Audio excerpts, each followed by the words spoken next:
'Di ba? Sa kaban ng bayan 'yun. Ngayon ho, mga bossing, nasaan na ba tayo? Naku, si Chavit ikulong. Tatanggalin ko muna 'to. Ito muna tayo. Pandilema.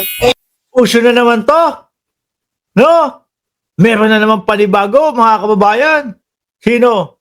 Si Direk Daryl Yap. Aba, kumbaga, kala ko huminto na, eh, 'no? At wala akong ibang kundi yung kasama diyan, si Amy Marcos, mga kababayan, 'no? Yung naalala niyo nung panahon ng election 2022, sikat na sikat 'to, milyon-milyon ho ang nanonood.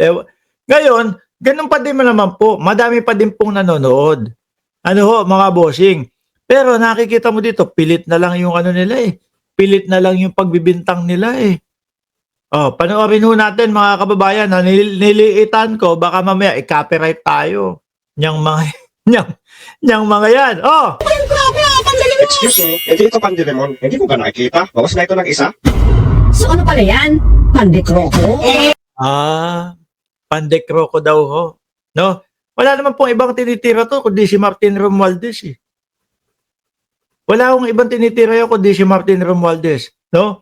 Yung pagbibintang nila, nagnanakaw sa kaban ng bayan, hanggang ngayon ho, mga kababayan. Sabi ko sa inyo, hanapan mo ng resibo yung mga yan. Si Amy nga, eh, in-interview. Sabi niya, tambak-tambak, ang dami-dami na daw ebidensya. Pero hanggang ngayon, wala pa din hong pinapakita. Kung ako ho ang meron, ebidensya laban doon sa kalaban ko, aba, unang minuto isang oras ho, nahawakan ko yung ebidensya na ilalatag ko agad sa inyo para ipakita. 'Di ba? Dahil yun yung makakapagpatibay nung aking mga ibinibintang doon sa isang tao. Pero hanggang ngayon ho, wala pa ding mga ipinapakita mga resibo ito. Hindi, Pandilema.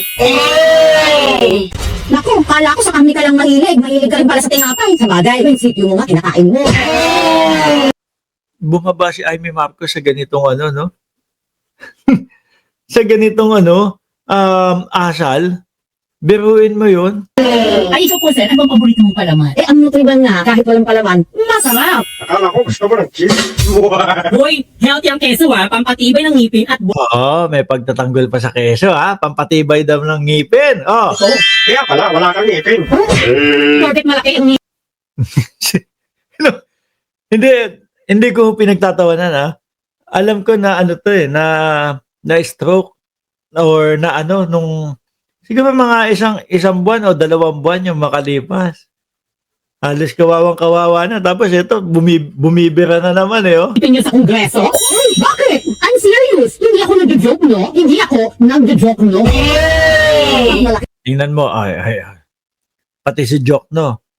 Ganyan na lang ho ang mga banat, mga bossing ng mga DDS, no? Hindi ako nagjo-joke, no? Si Jok, no?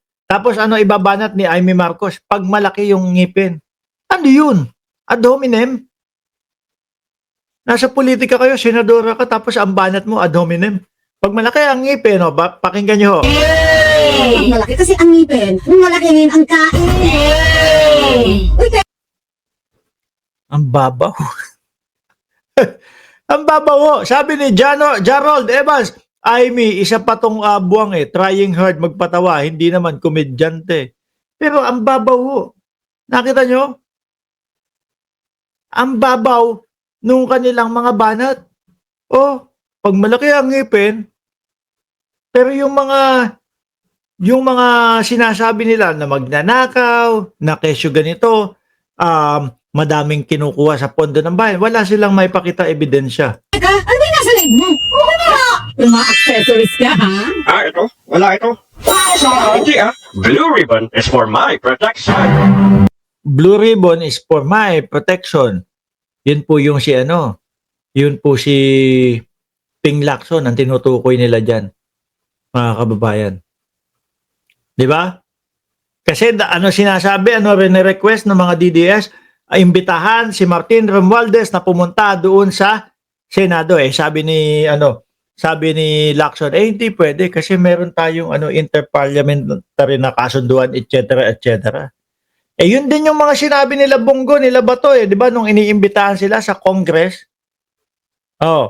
Tapos ang sasabihin nila dito, itong Blue Ribbon, pinoprotektahan yan, si Martin Romualdez.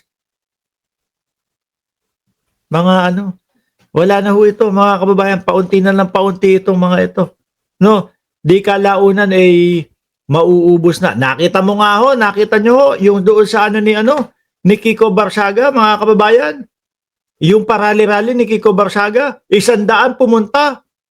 Tapos umulan lang ho, 50 na lang ho ang natira, mga boss Chipamo sir. Anyway, eto muna tayo. Naku po, aray ko po, makita mo, Chavit Si Chavit nung September 21, magmamagaling pa yata. No? Magmamagaling pa. Lakad dun sa EDSA. Akala niya, sisigawan siya ng Chavit-Chavit. Kaso ang isinigaw sa kanya, kurakot. Sakit nun In your face. Kasi dati mga kababayan, nung mga bata pa tayo, pag sinabi mong Luis Chavit Singson, hindi mo magaganyan yan. No? May kalalagyan ka kapag sinabi mo yan sa harap ni Chavit Singson. Pero yung mga relista mga bossing, doon, no? Sa EDSA, sinigawan siya harap-harapan. Kurakot. Nabisit si Manong Chavit. Magsasalita sana, hindi na itinuloy. Sabi ko, nako, home court ni Chavit Singson to. Bakit? Kasi may 2 bus akong nakita doon sa litrato Mukhang puno ng tao na dinala doon sa rally. Ano gagawin doon? Pangharang lang doon sa rally? Di ako naniwala. Baka may bit-bit na mga tao yan. Di ba? Sabi ko, home court to kasi may mga audience na mga hinakot malamang. Kaso wala, nanaig po yung pagsigaw ng mamamayang Pilipino, yung mga Pilipino doon na kurakot daw. Hindi na ho nagsalita si Chavit. Pumasok na lang daw doon sa bahay niya, sa Corinthian. Eto naman, mismong lugar niya. Ano ang sinisigaw? Ikulong si Chavit. Aray ko po. Kaso mga kababayan, no, ang ating Pangulo, hindi po uubra sa kanya yung, tinulungan ako ni Chavit, kinampanya ako ni Chavit, ganito, ganyan ako ni Chavit. Hindi po, hindi po pwede sa Pangulo yun, mga bossing Tingnan nyo yung nangyari kay Kibuloy. Yung kay Kibuloy, tumulong sila. Yes, nakita naman natin, tumulong sila. May paentablado si Kibuloy, may mga pa-speaker si Kibuloy. Pero saglit lang, Kibuloy. Meron nagrereklamo sa iyo. Minolestya mo daw, di umano. Kailangan mo harapin ito. Ayun, nakakulong ho. At ngayon ay hinaharap ni Kibuloy. Hindi po uubra yung ganyan, miski Chavit Singson.